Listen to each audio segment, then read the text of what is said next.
নমস্কার সবাইকে, কেমন আছেন? আমার আরেকটি ব্লগে সবাইকে ওয়েলকাম। আমি এই ব্লগটি শুরু করছি আমার মেয়েকে পুজোতে নিতে যাওয়া এবং সেখানে গিয়ে তার কিছু বাজার করা, সঙ্গে ছোটো মেয়েরও কিছু পুজো শপিং করা আর টুকটাক জিনিস কেনা, এইসব করেই আমরা বাড়িতে চলে এসেছিলাম। আমরা খুব তাড়াতাড়ি উঠেই ভোরবেলা উঠে সমস্ত কাজ সেরে আমি, আমার হাজব্যান্ড, আমার ছোটো মেয়ে, আমার বড় মেয়েকে আনার জন্য রেডি হয়ে গেলাম এবং সকাল সকাল যথাসময়ে গিয়ে স্টেশনে পৌঁছে গেলাম এবং সেখানে গিয়ে আমরা ট্রেনে উঠে মেয়েকে আনার জন্য কলকাতাতে রওনা দিলাম। যথাসময়ে পৌঁছে গেছিলো, যথাসময় বলতে এখানে ভুলই হবে, যখন আমরা গেছিলাম তখন কলকাতাতে ভীষণই বৃষ্টি আর বন্যার মতো হয়েছিল বলে ট্রেন প্রচণ্ড লেটে সে স্টেশনে পৌঁছেছিল। ছোটো মেয়ে ভীষণই বিরক্ত হয়ে গেছিলো। যাই হোক, কিছু করার ছিল না, কারণ যেহেতু স্টেশনে জল জমে গেছিলো সেই জন্য ট্রেনটা ভীষণ লেট করেছিল। যাই হোক, পৌঁছে গেছিলাম। পৌঁছে গিয়ে সেই দিন তার মেয়েকে নেওয়া হয়নি, কারণ প্রচণ্ড বৃষ্টি আর বন্যা হয়ে গেছিলো, আর তার মধ্যে সময়ও পার হয়ে গেছিলো। যেহেতু ওদের কলেজের একটি সময় থাকে যে এই সময়ের মধ্যেই একটা বাধা ধরা সময় আছে, এর মধ্যে স্টুডেন্টকে আমরা নিতে পারবো গার্জেনরা। সময় যেহেতু পার হয়ে গেছিলো, রাত 8টা বেজে গেছিলো, সেই জন্য মেয়েকে আমি আর নিতে পারিনি। তো সেই দিন রাত্রিটা আমরা গেস্ট হাউসে বিশ্রাম করে পরের দিন ভোরবেলায় ওর বাবা নিতে গেছিলো, মোটামুটি 6টার দিকে নিতে গেছিলো। তো যাই হোক, মেয়েকে নিতে গেছিলো, তখন আর ভিডিও করা হয়নি, কারণ এত জলের মধ্যে ওর বাবা খুব রিস্কেই গেছিলো। আর তারপরে মেয়েকে নিয়ে এলো গেস্ট হাউসে। তারপরে এসে আমরা রেস্ট ফেস্ট করে নিয়ে আমরা বেরিয়েছিলাম একটু বাজার করতে, কারণ বড় মেয়ের সেরকমভাবে কিছু কেনা ছিল না।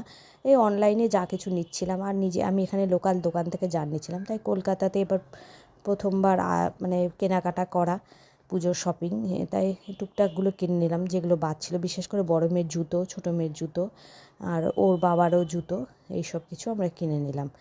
দিয়ে তারপরে আসার সময় একটু গাছও নিয়েছিলাম, কারণ যেহেতু আমি একটু গাছ ভালোবাসি, আমার মনে হয় আমাকে আমার কাপড় জামা কম হোক, কিন্তু আমার একটা গাছ হলে বেশি আমার মনটা বেশ আনন্দে ভরে ওঠে, তাই আমি দুটো গাছও কিনে নিলাম।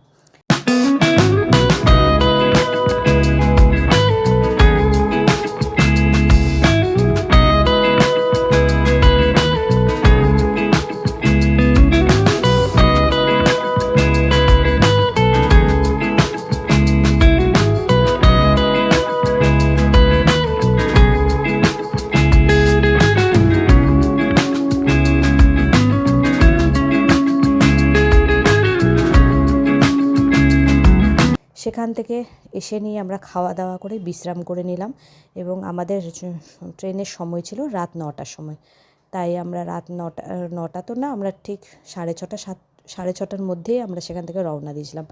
কারণ হচ্ছে যে স্টেশনে যেতে অনেকটা সময় লাগে, আর যেহেতু গ্যাদারিংয়ে পড়ে যাব সেই ভয়ে আমরা তাড়াতাড়ি রওনা দিই। সেখান থেকে গিয়ে আমরা কলকাতা স্টেশন থেকে ট্রেন ধরে ভোরবেলা এসে পৌঁছে যাই।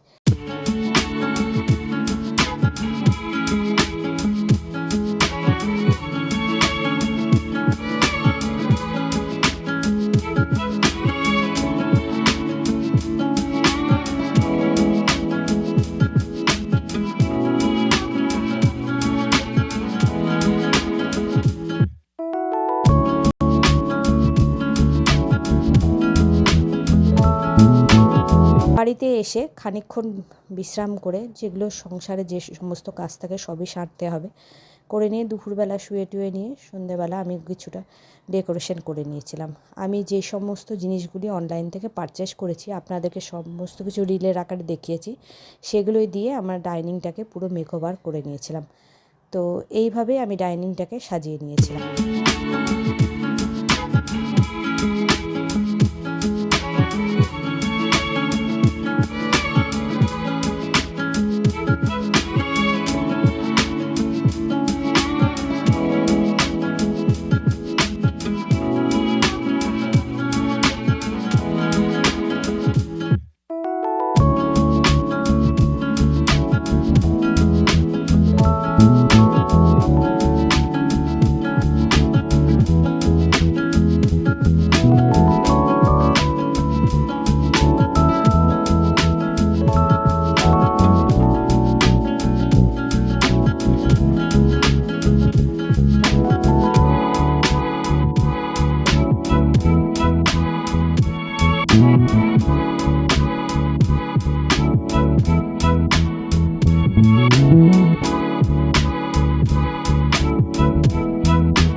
পরের দিন সকালবেলা সমস্ত কাজ করে নিয়ে আমরা তাড়াতাড়ি করে আমি আমার বড় মেয়ে গেছিলাম পার্লারে, কারণ কিছুই করে হয়ে ওঠা হয়নি। মেয়েকে নিতে যাওয়া আর বাজার টাজার করা, তার মধ্যেই একটু সুযোগ করে নিয়েছিলাম। বড় মেয়ে আর আমি গেছিলাম পার্লারে। তো অনেকটা সময় সেখানে অতিবাহিত হয়েছিল, কারণ বুঝতেই পারছেন এই পুজোর সময় পার্লারে ভীষণ ভিড় থাকে। তার মধ্যেই সুযোগ করে আমি আমার বড় মেয়ের চুল কেটে নিলাম, আর সঙ্গে আমি একটু ফেসিয়ালও করে নিলাম, কারণ সারা বছর তো আর সেরকম কিছু করা হয় না, তাই সেইভাবে সেগুলো কিছু করে নিলাম। এটি হচ্ছে ষষ্ঠীর দিন। ষষ্ঠীর দিন আমরা ঠাকুর দেখে নিয়ে একটু রেস্টুরেন্টে খাওয়া দাওয়াই করেছিলাম। আর ষষ্ঠী থেকেই শুরু করি ঠাকুর দেখা, প্রত্যেকবারই আমরা তাই করি। তাই সবাই মিলে, যেহেতু এবার আমরা সবাই একসাথেই আছি, হাজব্যান্ড আমার ওইবার আসেননি ছুটিতে, তো এবার যেহেতু আছে সবাই মিলে একসাথে ঠাকুর দেখে আমরা রেস্টুরেন্টে খাওয়া দাওয়া করে নিয়েছিলাম।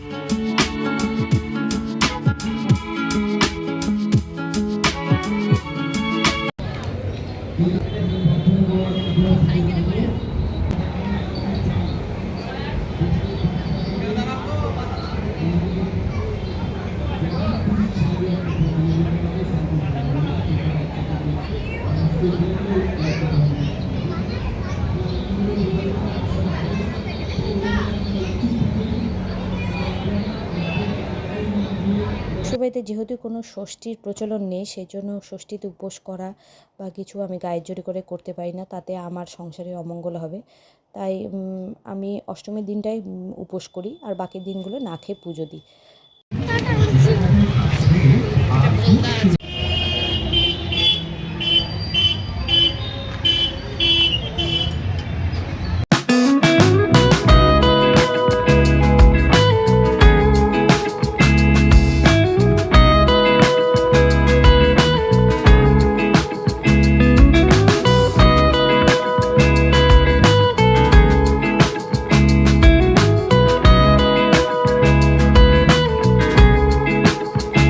এটি হচ্ছে সপ্তমীর দিন সকালবেলা। আমি প্রত্যেকটা দিনই চেষ্টা করি মায়ের কাছে যাওয়ার, ঠিকমতো পুজো দেওয়ার। তো আমি প্রত্যেকবারই যেহেতু সপ্তমীর দিনই চণ্ডীমণ্ডপে যাই, আপনারা দেখেছেন, আপনাদেরকে এর আগে ভিডিওতেও আমি দেখিয়েছি। আর চণ্ডীমণ্ডপ সম্বন্ধে অনেক কিছুই বলেছি আমি যতটুকু জানি, যদি আমার কিছু ভুল না হয়ে থাকে। তো এই চণ্ডীমণ্ডপে আমরা সপরিবারে গেছিলাম পুজো দিতে। সেখানে খুব ভক্তি ভরে এবং খুব ফাঁকাভাবে পুজো দিয়েছিলাম, কারণ সপ্তমীর দিন যেহেতু এখানে সেরকম ভিড় থাকে না, বিশেষ করে অষ্টমী পুজোটায় এখানে ভীষণ ভিড় থাকে। তো সপ্তমী থেকেই আমি যাই, গিয়ে সেখানে আমরা সবাই মিলে খুব ভক্তি ভরে ঠাকুরের পুজো দিয়ে ঠাকুরের ভোগ প্রসাদ সমস্ত কিছু আমরা খুব ভালোভাবে গ্রহণ করেছিলাম। তারপরে বাড়িতে এসে খাওয়া দাওয়া করে রেস্ট করে আমার বড় মেয়ে তার বন্ধুদের সাথে একটু ঘুরতে গেছিলো। সেখান থেকে ঘুরে ঘাড়ে এসে তারপরে আমরা সপরিবারে আবার বেরিয়েছিলাম ঘুরতে।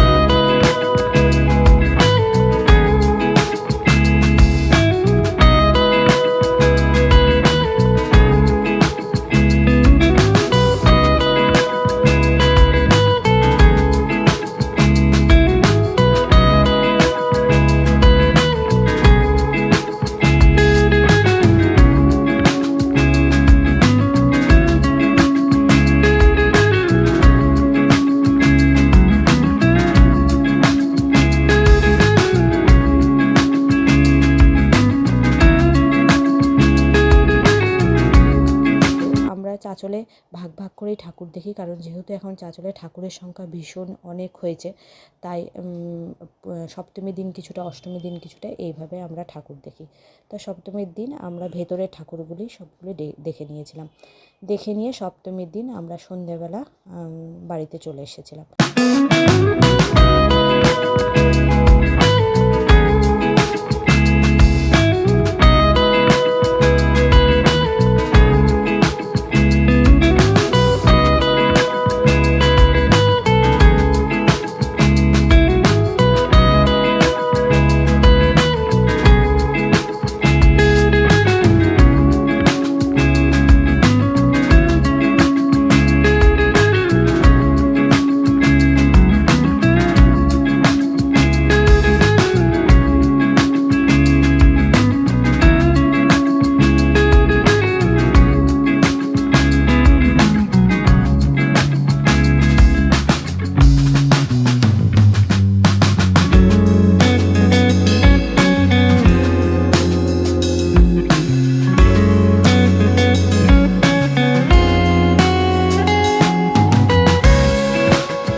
আমার 2টো দিন কেটেছিল খুব ভালোভাবে। আমি আবার পরের 2টো দিন ঠিকমতো করে আপনাদের সামনে তুলে ধরবো। আমার ব্লগ দিতে প্রায় দেরি হয়ে যাচ্ছে, কারণ ঘর সাজাতে গুজাতে মেয়েকে দিয়ে আসা নিয়ে আসা এই সমস্ত একটু ব্যস্ততার মধ্যে থাকায় অনেকটাই দেরি হয়েছে।